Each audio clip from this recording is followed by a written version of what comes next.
देश में अगले 7 दिनों के अंदर CAA यानी कि नागरिकता संशोधन कानून लागू कर दिया जाएगा। मैं ये गारंटी दे सकता हूँ कि सिर्फ बंगाल ही नहीं बल्कि पूरे देश में नागरिकता संशोधन कानून को लागू कर दिया जाएगा। घबराइए मत, ऐसा मैं नहीं कह रही हूँ। केंद्रीय मंत्री शांतनु ठाकुर ने पश्चिम बंगाल के परगना 24 जिले से एक कार्यक्रम के दौरान ऐसा दावा किया, जिसके बाद से तो कोहराम ही मच गया। सीए को लेकर फिर से चर्चा शुरू हो गई। सभी लोग जानना चाहते हैं फिर से एक बार कि आखिर सीए है क्या, इसमें नागरिकता कैसे मिलेगी और सीए अगर लागू हो गया तो क्या कुछ बदल जाएगा। दिसंबर में अमित शाह ने भी कहा था कि सीए को लागू होने से कोई भी नहीं रोक सकता, लेकिन इन सब के बीच ममता बनर्जी तृणमूल कांग्रेस का कहना था कि सीए को वो बंगाल में नहीं लागू होने देंगे, किसी भी कीमत पर वो बंगाल में सीए को नहीं लागू होने देंगे। हालांकि सीए को लेकर देश के 7 राज्यों में काफी विरोध प्रदर्शन देखने को मिला था, लेकिन सरकार अपनी बात पर टिकी रही। केंद्र की मोदी सरकार का कहना है कि सीए लागू होकर ही रहेगा। ऐसे में लोग ये सवाल कर रहे हैं कि आखिर सीए लागू होने से क्या कुछ बदल जाए। वैसे आपको क्या लगता है, सीएए लागू होना चाहिए या नहीं? कमेंट सेक्शन में कमेंट करके अपनी बात जरूर बताइएगा। और मैं आपको बताती हूँ कि सबसे पहले कि सीएए है क्या, लागू होने से क्या कुछ बदलेगा। सीएए यानी कि सिटीजनशिप अमेंडमेंट एक्ट नागरिकता संशोधन कानून 2019 में पास हुआ था।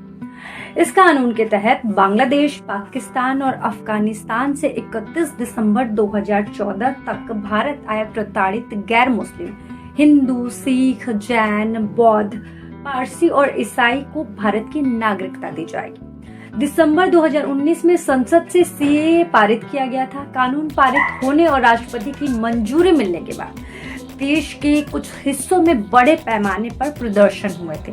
आलोचकों का कहना है कि ये मुस्लिम विरोधी कानून है, इसलिए वो इसको लागू नहीं देना चाहते हैं।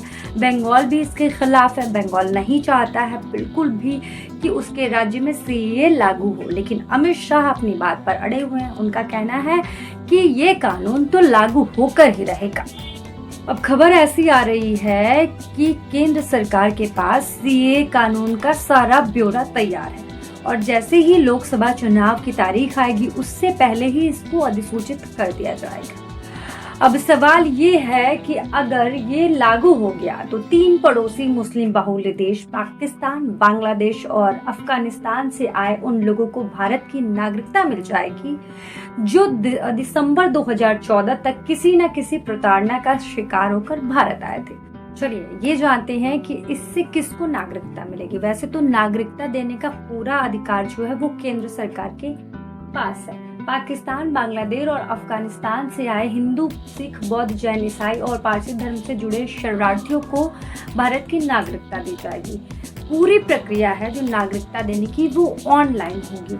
इसके लिए एक पोर्टल तैयार किया गया है। आवेदकों को वो साल बताना होगा जब वो भारत आए थे बिना किसी भी दस्तावेज के। आवेदकों से हालांकि कोई दस्तावेज नहीं मांगा जाएगा, लेकिन उनसे पूछा जाएगा। नागरिकता से जुड़े जितने भी ऐसे मामले पेंडिंग हैं वो सब ऑनलाइन कन्वर्ट किए जाएंगे। पात्र विस्थापितों को सिर्फ पोर्टल पर ऑनलाइन आवेदन करना होगा। इसके बाद गृह मंत्रालय जांच करेगा और नागरिकता जारी कर देगा।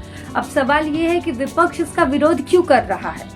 विपक्ष का कहना है कि इस कानून के जरिए सरकार जो है वो खास तौर पर मुस्लिमों को निशाना बना रही है। ये जानबूझकर अवैध घोषित किए जा सकते हैं, वहीं बिना वैध दस्तावेजों को भी बाकियों को जगह मिल सकती है। विपक्ष का तर्क है कि संविधान के अनुच्छेद 14 का उल्लंघन है जो समानता के अधिकार की बात करता है।